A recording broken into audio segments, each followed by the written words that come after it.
Assalamualaikum warahmatullahi wabarakatuh. Kami dari kelompok eksoskeleton yang beranggotakan Julieta Himawan, Muhammad Abdul Fattah, dan Nivita Evaristi Harefah akan mempresentasikan mengenai representasi Fourier.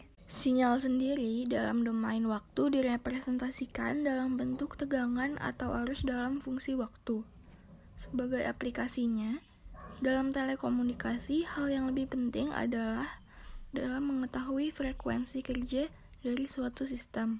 Misalkan, dalam radio FM, kita akan mencocokkan frekuensi, bukan parameter lainnya. Misalkan, apabila kita merecord suara dalam suatu file .wav dan memutarnya dengan menggunakan WNM, maka kita dapat melihat amplitudo suara kita sebagai fungsi waktu. Tetapi, kita juga tahu bahwa suara kita terdiri dari berbagai macam frekuensi, sehingga diperlukan suatu transformasi untuk mengubah sinyal dalam domain waktu menjadi domain frekuensi.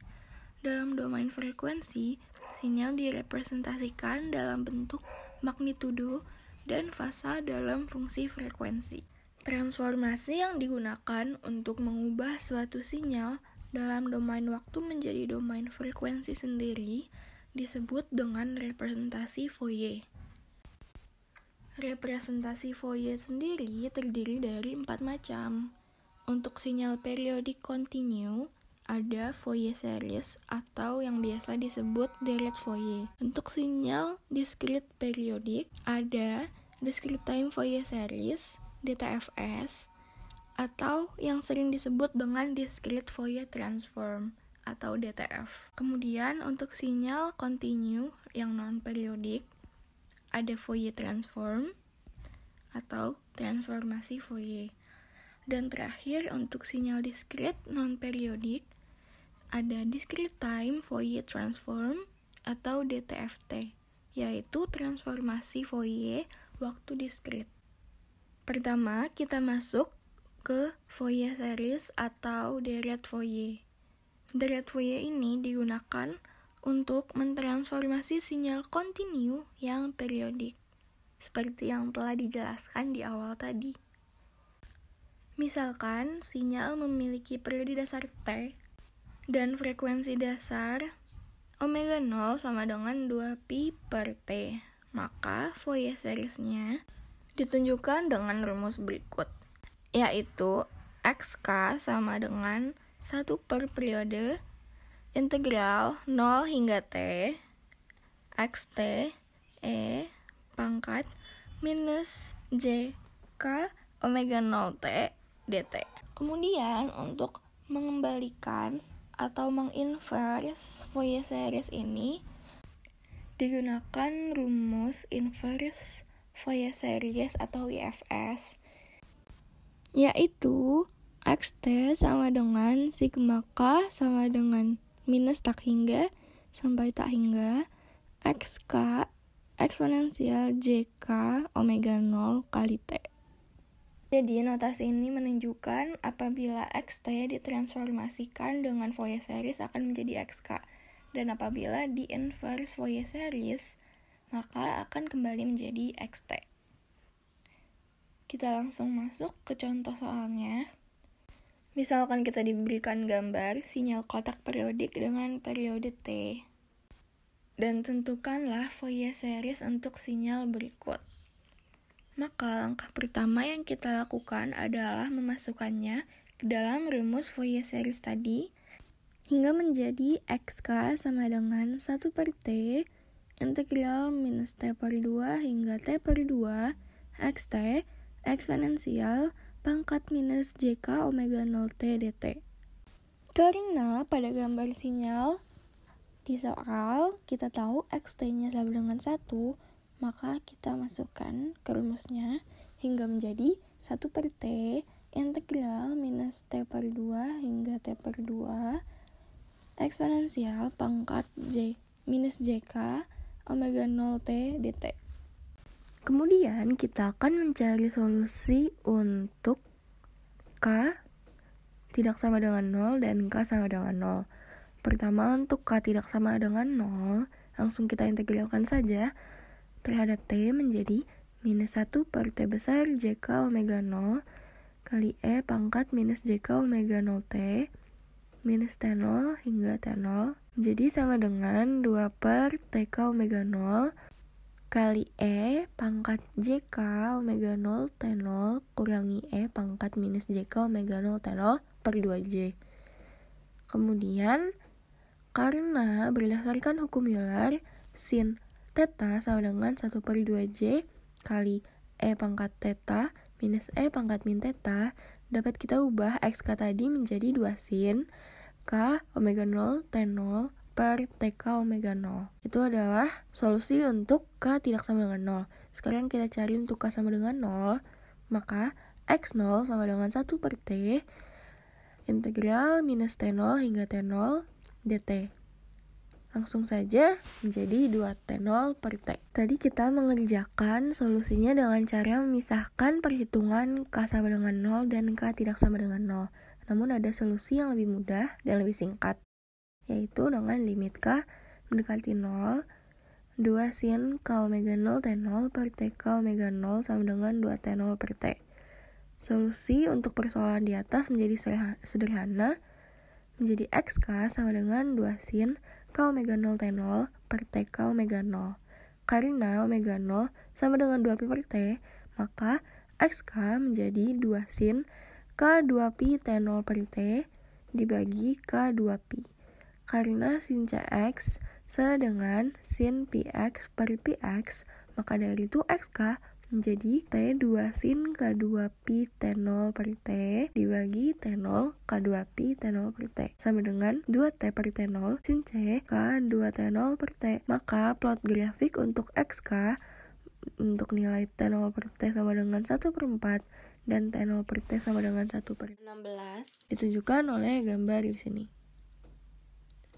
Kemudian kita beranjak ke contoh selanjutnya, yaitu inverse Fourier series.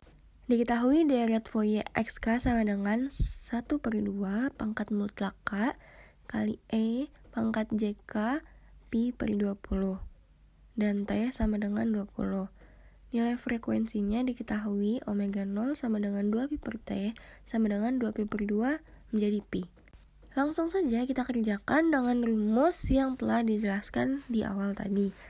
Menjadi XT sama dengan sigma K sama dengan 0 hingga tak hingga 1 per 2 pangkat K kali E pangkat J K pi per 20 E pangkat J K pi T ditambah sigma K sama dengan minus 1 hingga minus tak hingga 1 per 2 pangkat minus K kali E pangkat J K pi per 20 dikali E pangkat J K pi T sama dengan sigma K sama dengan 0 hingga tak hingga dari 1 per 2 pangkat K kali E pangkat J K pi per 20 kali E pangkat J K pi T ditambah sigma L dari 1 hingga tak hingga dari 1 per 2 pangkat L dikali E pangkat minus JL pi per 20 kali E pangkat minus JL pi T.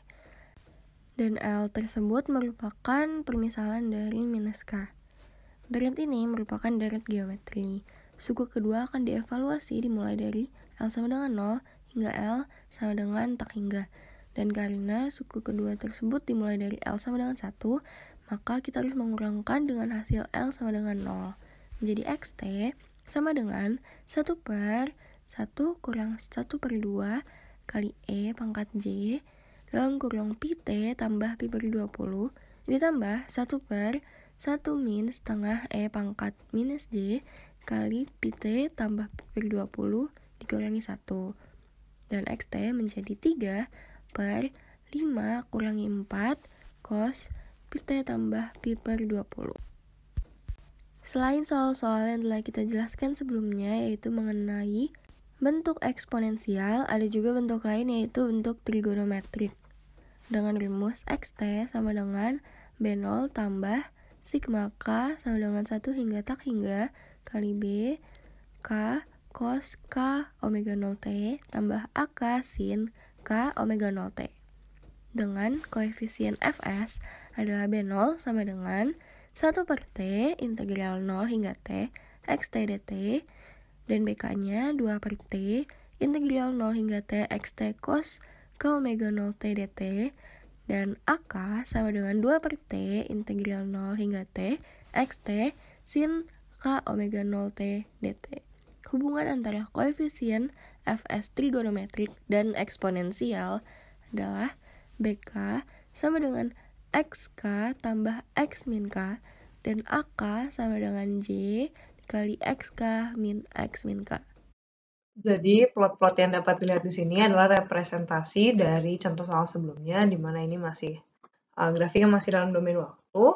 Lalu yang kanan ini grafik yang sudah dalam domain yang sudah ditransform ke Fourier.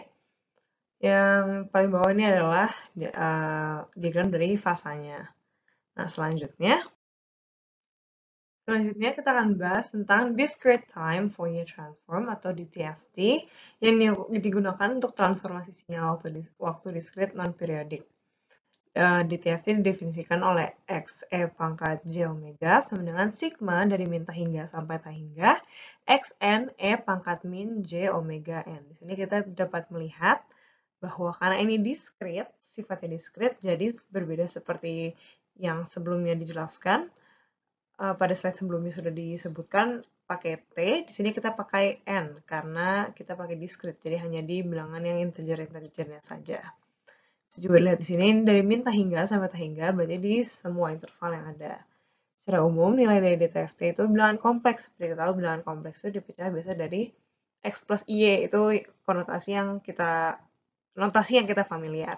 Jadi kita dapat lihat misalnya menjadi X pangkat J omega sama dengan X untuk bagian realnya dan ditambah Jx bagian imajinernya.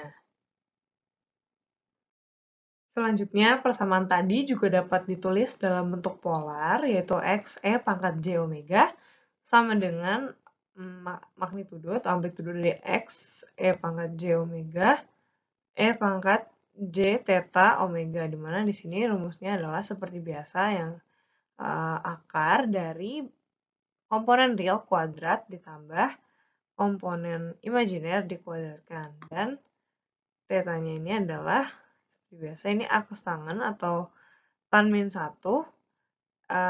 Kalau misalnya kita biasa itu Y per X. Kalau kita lihat dari bentuk sumbu, karena imajiner ini seperti di sumbu X dan real ini seperti di sumbu Y bentuknya, jadi kita untuk mencari sudutnya pakai arcus tangen, komponen imajiner dibagi komponen realnya. Di sini data ini sifatnya periodik dengan periodenya itu 2pi. Jadi bisa kita lihat di sini, ini hanya perumusnya saja, kalau ini bentuknya ekuivalen seperti itu. Jadi dari tadi yang sebelumnya, ini omeganya diganti jadi omega tambah 2πk, dan di rumusnya sebelumnya kita sudah lihat cuma hanya diganti saja omeganya menjadi omega tambah 2πk, dan didapatkan bahwa hasilnya adalah sama, jadi keduanya periodik. Selanjutnya kita akan melihat contoh soal di mana diberikan deret xn sama dengan 0,5 pangkat n un atau unit step, dan akan diminta DTFT dari sinyal ini. Berdasarkan definisinya tadi, berarti DTFT-nya itu X pangkat J omega sama dengan sigma dari n-nya min tak hingga sampai tak hingga Xn, di mana di sini Xn 0,5 pangkat n un, jadi kita masukkan ke sini sebagai 0,5 pangkat n un dikali pangkat min J omega n. Dimana di sini kalau kita tahu unit step, itu dia mulai ada nilai 1 di nilai sumbu X-nya itu dari 0 sampai ke kanan. Jadi yang di bagian positifnya saja. Jadi di bagian 0 ke kiri, itu dia nilainya 0. Sehingga kita bisa sederhanakan di sini, jadinya n-nya mulai dari 0 saja, karena kita tahu kalau di sebelumnya dari min tak hingga sampai mendekati 0 itu nilainya 0, jadi kita eliminasi saja bagian itu. Jadi kita bersisa dengan sigma n sama dengan 0 sampai tak hingga dikali 0,5 pangkat n dikali pangkat min J omega n, dimana unit step dari sini bernilai 1 ya, jadi dikali 1. Sama dengan sigma n sama dengan 0 pangkat tak hingga n yang dikeluarkan dari persamaan-persamaan ini, jadi 0,5 pangkat J pangkat min J omega dikurung lagi pangkat N. Nah, seperti yang kita tahu, rumus untuk deret seperti ini, itu sigmanya adalah 1/1 min A, dimana di sini A-nya adalah 0,5 E pangkat min J omega. Jadi kita dapat di sini sigmanya 1/1 min 0,5 E pangkat J omega. Selanjutnya kita akan lihat grafik magnitudonya dan fasanya. Dapat dilihat sini terbukti bahwa bentuknya periodik ya. Selanjutnya kita akan bahas tentang inverse dari discrete time Fourier transform. Seperti Fourier transform sudah dijelaskan sebelumnya, di TFT juga punya inverse untuk mengubah fungsi kembali ke domain xn-nya ini. Jadi xn sama dengan 1/2pi integral dari min pi sampai pi x e pangkat j omega dikali e pangkat j omega n d omega. Jadi persamaan titik 12 dan 4/15 ini merupakan pasangan DTFT yang bekerja secara berkesinambungan seperti itu. Selanjutnya setelah discrete time Fourier transform, kita juga akan bahas discrete Fourier transform. Jadi di sini untuk sinyal diskrit yang terbatas, tidak seperti discrete time Fourier transform yang dari minus tahingga hingga tahingga. Discrete Fourier transform ini bersifatnya hingga, jadi terbatas. Jadi itu xn dengan rentang 0 sampai 0 kurang dari sama dengan n, kurang dari sama dengan n besar min 1. Jadi nanti dapat direpresentasikan dengan DTFT yang disampel, jadi hanya pada interval tertentu saja pada omega sama dengan omega k, di mana k-nya sama dengan 0, 1, dan terus sampai n besar min 1.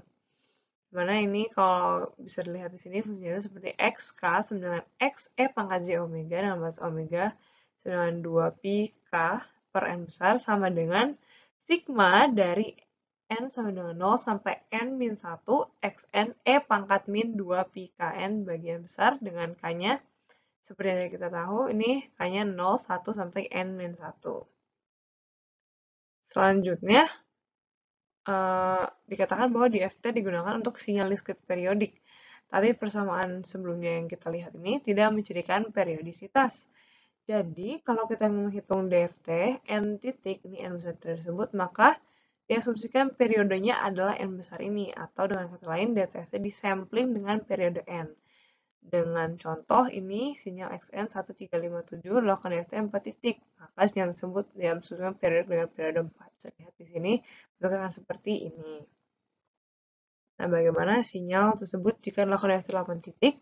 Jika dilakukan DFT 8 titik, berarti ini diasumsikan periodenya adalah 8. Seperti itu. Kaitan antara DFT dan DTFT juga dapat dijelaskan dengan gambar berikut.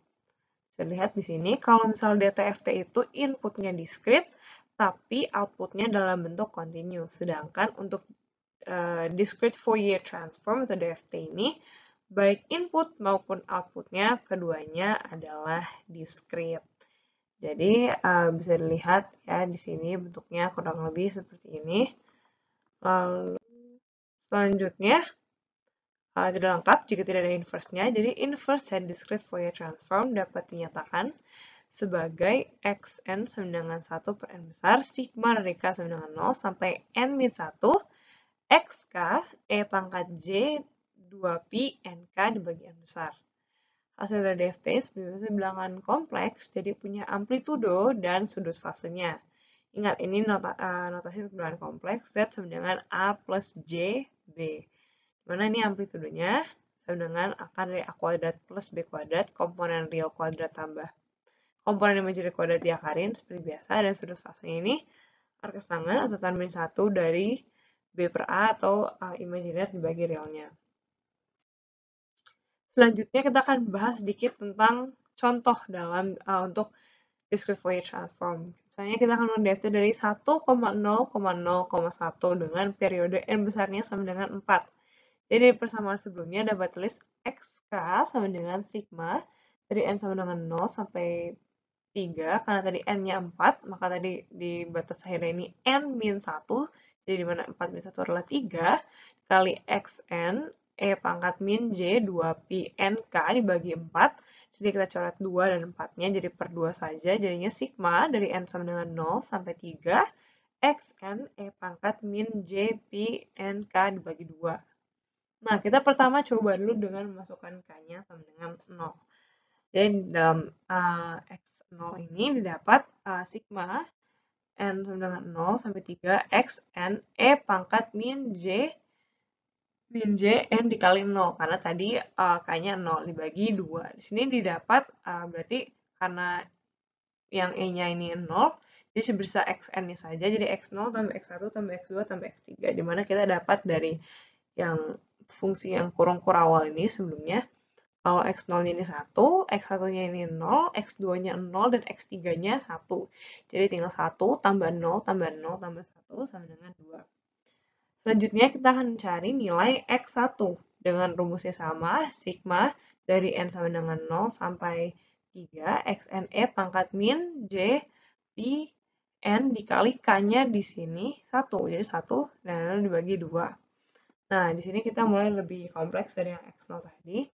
Ini dapat X0 ditambah X1 dikali E pangkat min J Pi per 2 tambah X2 E pangkat min J Pi tambah X3 E pangkat min J3 Pi per 2 dengan memasukkan nilai N-nya di persamaan yang sudah kita dapat di sini.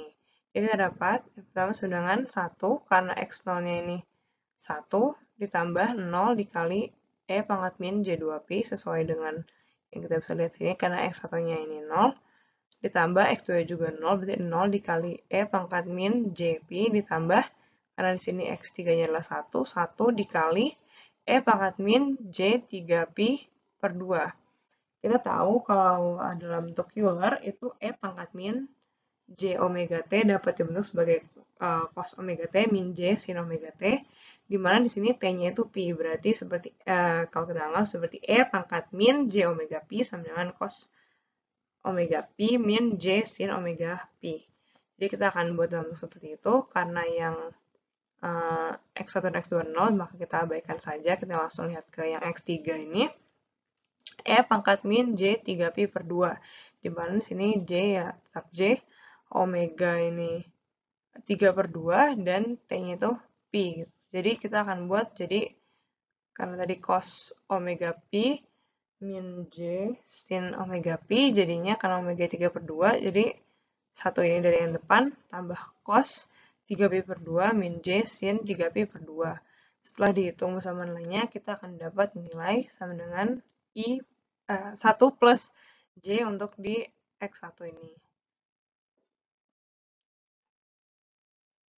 Selanjutnya kita akan menghitung di X2, masih dengan rumus yang sama, yaitu sigma N sama dengan 0 sampai 3, Xn E pangkat min J Pi N, karena kali ini K-nya 2, karena 2 dibagi 2, 2-nya dicoret, jadinya dapat fungsi seperti ini. X0, kita masukkan N-nya, tambah X0 tambah X1, E pangkat min J Pi, X2, E pangkat min J2Pi, tambah X3, E pangkat min J3Pi. Sebenarnya approach untuk X2 dan X3 di sini sama seperti X1 sebelumnya, juga dengan menggunakan persamaan yang Euler, karena bentuk tersebut dapat memudahkan kita untuk menghitung nilainya. Jadi tidak perlu dijelaskan terlalu panjang, karena caranya juga sama persis. Seperti dapat lihat, sini juga ada penggunaan Euler yang tadi, namun dengan nilai omega yang berbeda saja. Begitu. Nah, selanjutnya kita dapat lihat di sini untuk plot amplitudo dan fasa dari discrete Fourier transform yang barusan kita kerjakan, dimana yang di kiri ini untuk amplitudo dan yang kanan ini untuk fasa. Halo, saya Fata. Saya di sini akan melanjutkan penjelasan dari Julieta sebelumnya tentang discrete Fourier transform yang didefinisikan sebagai Wn sama dengan E pangkat min J2Pi per N. Maka persamaan 4.16 dan 4.17 yang ada sebelumnya dapat ditulis sebagai berikut, yaitu X sama dengan sigma dari N sama dengan 0 hingga N besar kurangin 1, X dikalikan W dengan K 0, 1 sampai N-1. Persamaan ini juga dapat ditulis secara full sebagai sigma dari N sama dengan 0 hingga N besar min 1 dikalikan Xn dikalikan W pangkat Kn ini bisa berubah menjadi E pangkat min J 2pi Kn per N.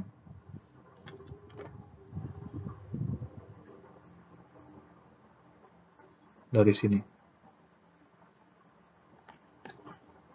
Maka Xn juga seperti demikian, tetapi bedanya adalah Xn terdapat 1 per N di depan persamaan Lx kecil berubah menjadi X besar K.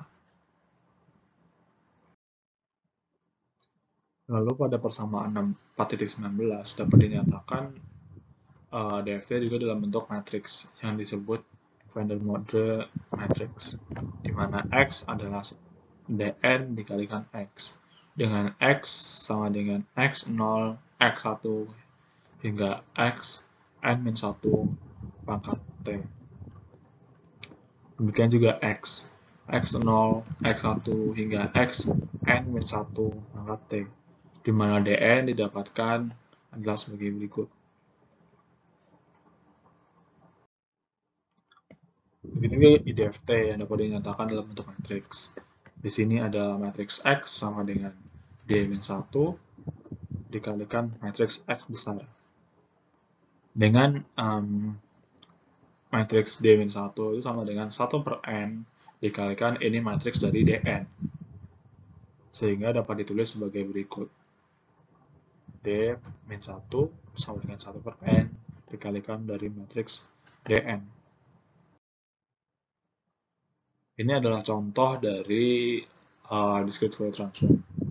Diberikan Xn 0, 1, 2, 3 dan kita akan menghitung DFT dengan menggunakan metode matriks seperti pada persamaan sebelumnya.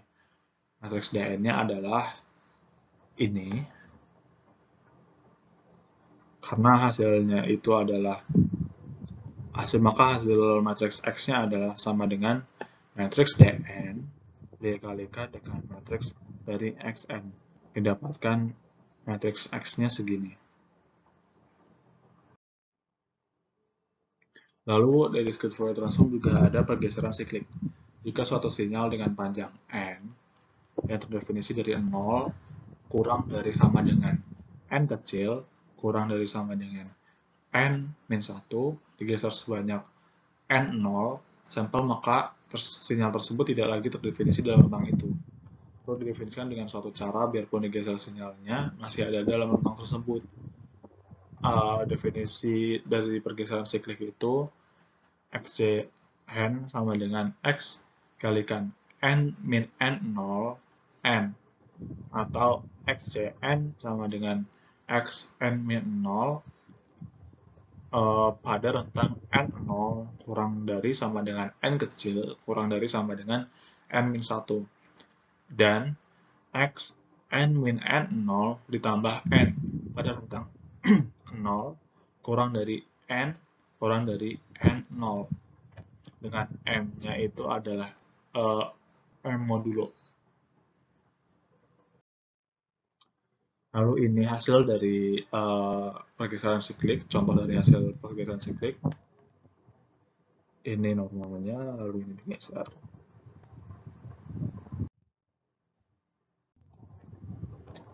Lalu di sini juga terdapat properti dari DFT, yaitu properti terkait linearitas, pergeseran waktu siklik, pergeseran frekuensi siklik, pergeseran dualitas, konvolusi siklik di n titik.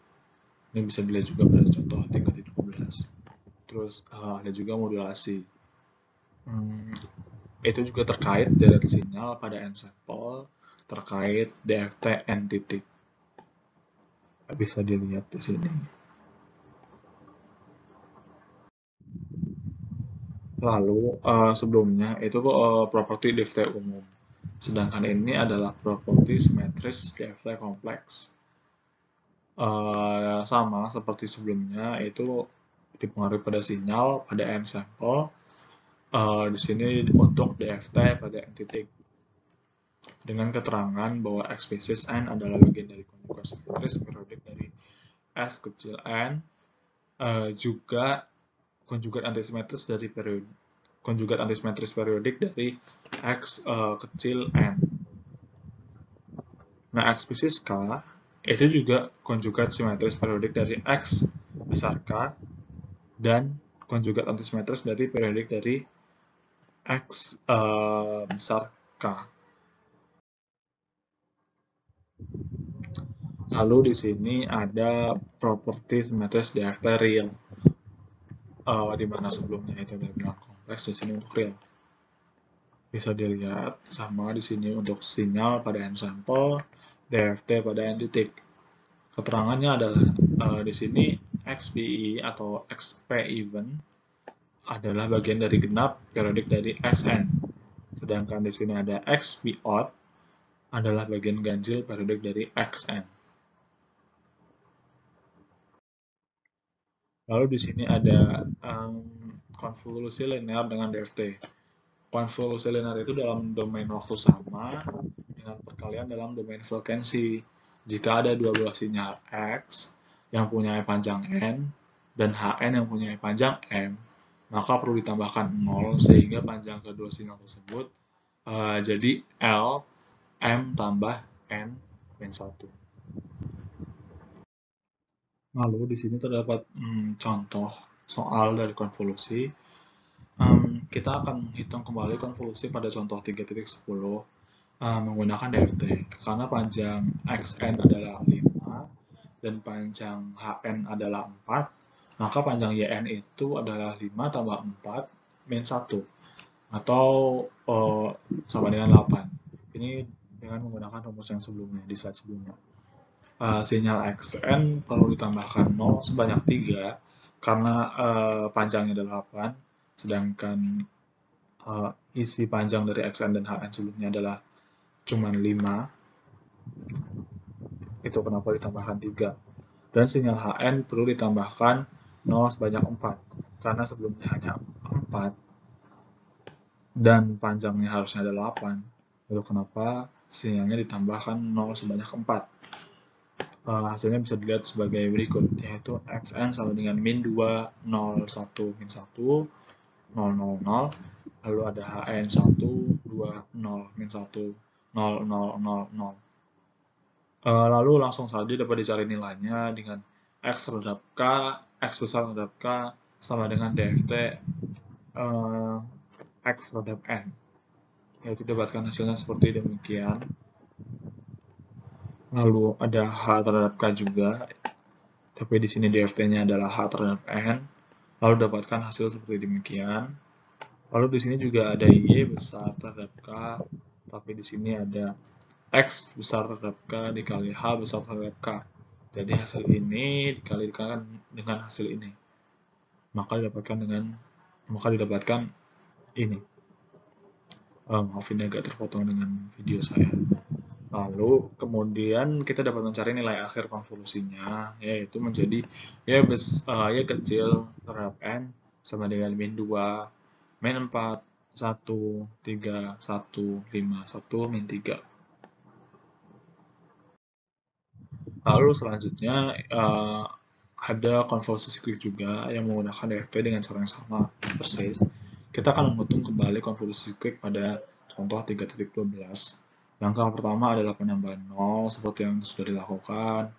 Langkah selanjutnya adalah proses DFT, yaitu mencari X, mencari H, lalu X kali H dikalikan, mendapatkan Y, lalu kita bakal tahu Y kecilnya, DFT-nya, yaitu 2583. Di sini juga ada properti representasi Fourier, yaitu continue, discrete periodic dan periodik pada domain waktu, non-periodic, periodic, discrete, dan continue pada domain frekuensi. Sekian presentasi dari kelompok kami, kurang lebihnya mohon maaf. Wassalamualaikum warahmatullahi wabarakatuh.